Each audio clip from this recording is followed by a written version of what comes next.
बिस्मिल्लाहिर्रहमानिर्रहीम। हम्दो सना रब्ब मेहरबान के नाम। दरूद व सलाम शान कायनात जान कायनात नबी मुकर्रम हज़रत मोहम्मद मुस्तफ़ा सल्लल्लाहु अलैहि वआलिहि वसल्लम पर। आमिर उस्मान आदिल अपने यूट्यूब चैनल और ऑफिशियल फेसबुक पेज पर आपको खुश आमदीद कहता है। आज ज़िला गुजरात की सियासत में एक और एंट्री का बड़ा चर्चा है। मलिक हनीफ अवान दोबारा फिर से नून लीग में आज शामिल क्या होना है, जब वो कहते हैं कि मेरी जमात थी, मैंने छोड़ा ही नहीं। लेकिन आज उनकी मुलाकात हुई है इस्लामाबाद में वज़ीर आज़म पाकिस्तान से, और इस मुलाकात को बड़ी अहमियत दी जा रही है। गुजरात में बड़ा चर्चा है। कहा यह जा रहा है कि नून लीग मजबूत हो गई है।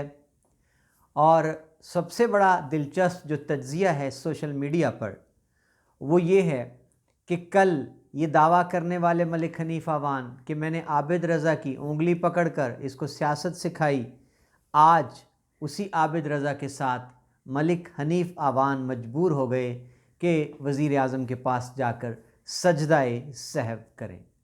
नाज़रीन, ये है मेरा आज की इस वीडियो का मौजू। पहले आपको ख़बर दे दें। ख़बर क्या है कि एक अरसा से अपनी जमात से रूठे रूठे खफा नाला मलिक हनीफ अवान बिलाखिर आज उनकी मुलाकात हुई है वज़ीर आज़म पाकिस्तान मियाँ शहबाज शरीफ से। और इस मौका पर उनके हमरा चौधरी आबिद रज़ा MNA और नवाबज़ादा ताहिरुल मुल्क थे, जो कि मुस्लिम लीग नून के इस वक्त ज़िली सदर हैं। कभी मलिक हनीफ अवान सदर हुआ करते थे ज़िला गुजरात के। और अता तारड़ भी इस मौका पर मौजूद थे। अता तारड़ ने कहा कि आज मलिक हनीफ अवान की दोबारा जमात के साथ चलने पर ज़िला गुजरात में नून लीग मजबूत हो गई है। कल बयानात शुरू हुए सोशल मीडिया पर कि चौधरी आबिद रज़ा की क़यादत में मलिक हनीफ अवान दोबारा नून लीग में शमूलियत इख्तियार करने जा रहे हैं। दूसरी जानिब से मलिक हनीफ अवान के जो ज़राए हैं उनकी जानिब से ये बयान आ गया कि अभी कोई ऐसी बात नहीं है, हतमी तौर पर जो भी फ़ैसला होगा वो मशावरत से करेंगे। लेकिन आज जब इस मुलाकात की ख़बरें तस्वीर वायरल हुई तो साबित हुआ कि मलिक हनीफ अवान का जो कल का दावा था कि मशावरत तो पहले ही मुकम्मल हो चुकी थी।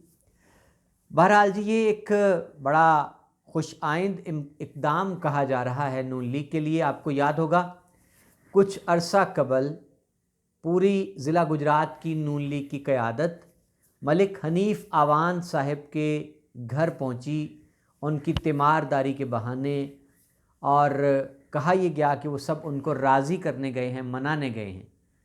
इस पर बड़े तबसरे हुए। लेकिन मलिक हनीफ अवान ने उस वक्त भी कहा था कि ये साथी मेरे पास चल कर आए हैं, मेरा पता लेने के लिए आए हैं, मेरी खैरियत पूछने के लिए आए हैं। अब नाज़रीन, सवाल ये पैदा होता है कि मलिक हनीफ अवान जो बारहा कह चुके हैं कि मेरा कायद आज भी नवाज शरीफ है, मेरी जमात नून लीग है, लेकिन कुछ अरसा से वो जमात से अलग थे।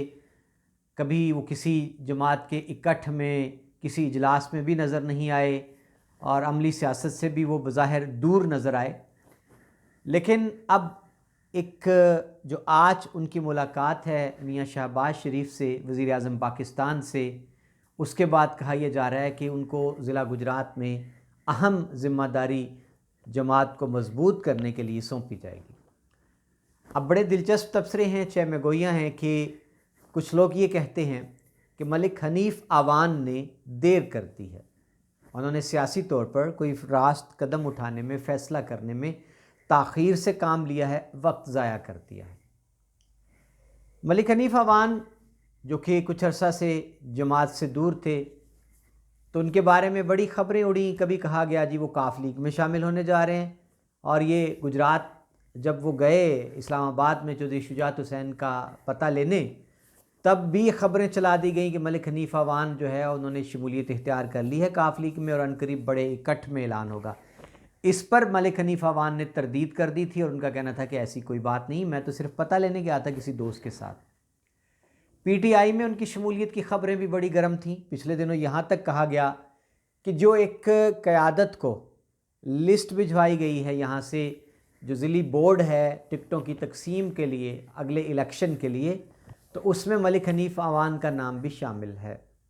अब हैरत अंगेज़ बात यह है कि एक तरफ उनका नाम भेजा गया है और तहरीक इंसाफ के ही कुछ लोगों ने ये कहा कि जी चौधरी इलियास कमज़ोर उम्मीदवार हैं और मलिक हनीफ़ अवान मजबूत उम्मीदवार हैं।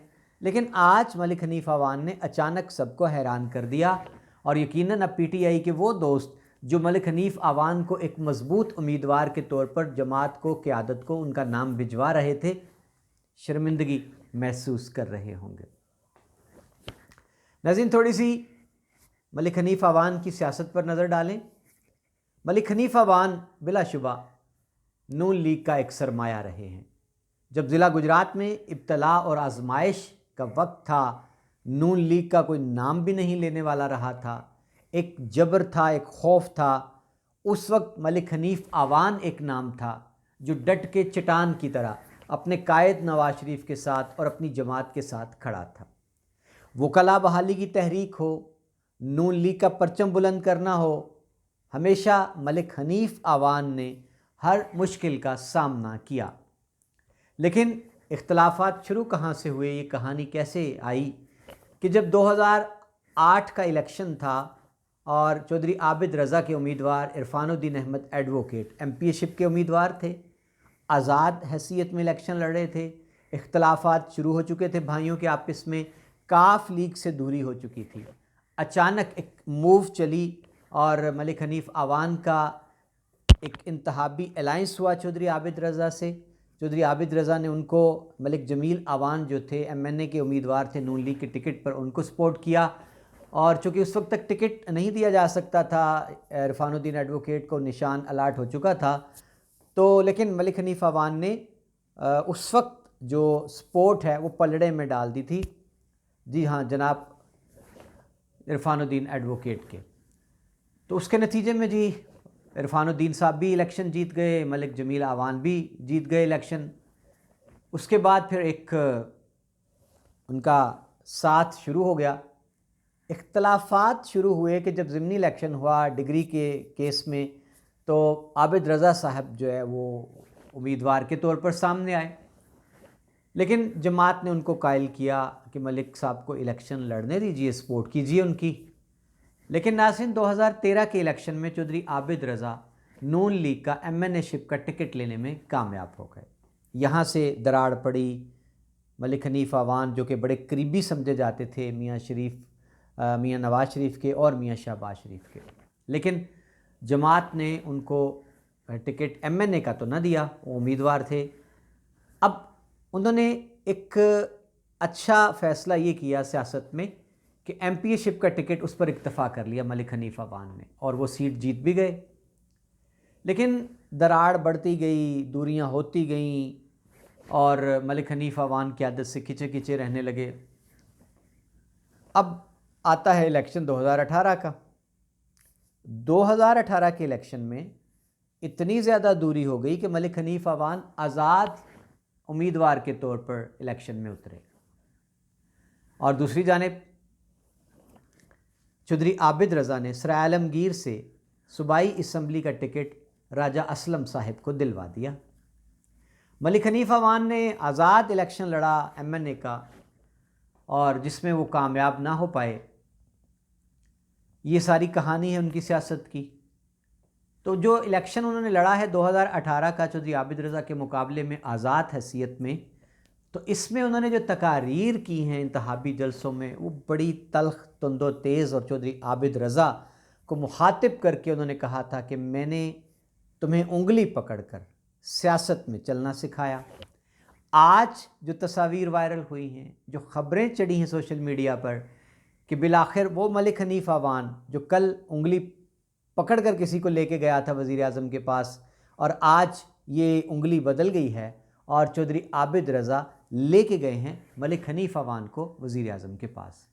तो नाज़रीन, ये अब सवाल ये पैदा होता है, कहानी बड़ी दिलचस्प है कि मलिक हनीफ़ अवान अब क्या करेंगे सियासत में, क्योंकि चौधरी आबिद रज़ा अपनी एमएनए की सीट से तो उनके लिए दस्तबरदार नहीं होने वाले किसी सूरत भी। 2 बार वो एमएनए बन चुके हैं। आ जाके सूबाई असम्बली की नशिस्त रह जाएगी तो सवाल ये भी है कि क्या इस पर अब राजा असलम उनकी कुर्बानी दे दी जाएगी? उनको चौधरी आबिद रज़ा कायल कर लेंगे कि आप पार्टी के वसीतर मफाद में मलिक हनीफ अवान के हक़ में दस्तबरदार हो जाएं। आज ख़बरें ये भी गर्म थीं कि जनाब इस वक्त राजा असलम साहिब जो है वो लंदन में हैं, उनकी मुलाकात होगी नवाज शरीफ से और वो अपने टिकट की बात करेंगे। सवाल ये है कि क्या चौधरी आबिद रज़ा से बाला बाला राजा असलम साहब कोई फ़ैसला कर सकते हैं? क्या नवाज शरीफ से मुलाकात करके वो इतनी पार्टी के अंदर हैसियत रखते हैं कि वो चौधरी आबिद रज़ा के बग़ैर टिकट ले जाएं? क्योंकि कहा यह जा रहा है कि डिवीज़नल जो सदर हैं चौधरी आबिद रज़ा वो फ़ैसले करेंगे गुजरात में टिकटों के, तो फिर कैसे राजा असलम साहब टिकट ले पाएंगे, ये सवाल है। मलिक हनीफ अवान साहब की सियासत के लिए क्या आप सिर्फ सूबाई असम्बली की नशिस्त बची है उस पर वो मुकाबला करेंगे? तो मुकाबले में उनके कौन उतरेगा? अगर राजा असलम साहब को टिकट नहीं मिलता वो उनकी सपोर्ट भी कर देते हैं, तो मुतवक्का उम्मीदवार पीटीआई के, और अगर काफली का अलायंस हो जाता है तो मुश्तरका उम्मीदवार के तौर पर सामने आ जाएंगे चौधरी अरशद। नाज़रीन, ये है सारी कहानी सियासी सूरत हाल की। सवाल ये है कि क्या मलिक हनीफ अवान के आने से पार्टी को कितनी तक़वियत मिलेगी? मलिक हनीफ अवान जो पिछला अरसा उनका एक गैप आ गया है सियासत में, हल्के में उनका उस तरह से राब्ता नज़र नहीं आया वोटर्स के साथ, सपोर्टर्स के साथ, तो वो उस गैप को कैसे पूरा करेंगे, उस कमी को कैसे दूर करेंगे? और मलिक हनीफ अवान अब एक पेज पर नज़र आएंगे चौधरी आबिद रज़ा के साथ। वो जो दूरियां थीं, जो रंज था उनको कि अपनी सीट के छीनने का, तो क्या अब वो सारी चीज़ें, वो दरार जो है वो पूरी की जा चुकी है, दूरियां ख़त्म हो चुकी हैं, फासले मिट चुके हैं, करीब आ गए हैं? तो नाज़रीन, ये सारा किस्सा है इस वक्त की सियासत का। और एक नई सफ़बंदी है जी ज़िला गुजरात में, एक बड़ा इकट्ठ जो है वो एक सामने आ रहा है। अलायंस कायरा बरादरान की मुलाकात हुई, डेरा पर वो गए, चौधरी कमर ज़मान कायरा, चौधरी नदीम असगर कायरा, आबिद रज़ा से मुलाकात की। उसके बाद नवाबज़ादगान जो हैं वो भी मुलाकातें कर रहे हैं। और चौधरी आबिद रज़ा ने आज जलालपुर जट्टा में एक बड़ा जलसा, उससे ख़िताब भी किया है और एक बड़ा चैलेंज भी दे दिया है चौधरी बरादरान को। इस पर भी बड़ी बातें हो रही हैं, इस पर मैं कल तफसील से आपको आगाह करूँगा। फ़िलहाल आज के लिए इतना ही, इजाज़त दीजिए। अगली वीडियो तक अपना बहुत सा ख्याल रखिएगा। अल्लाह हाफ़िज़।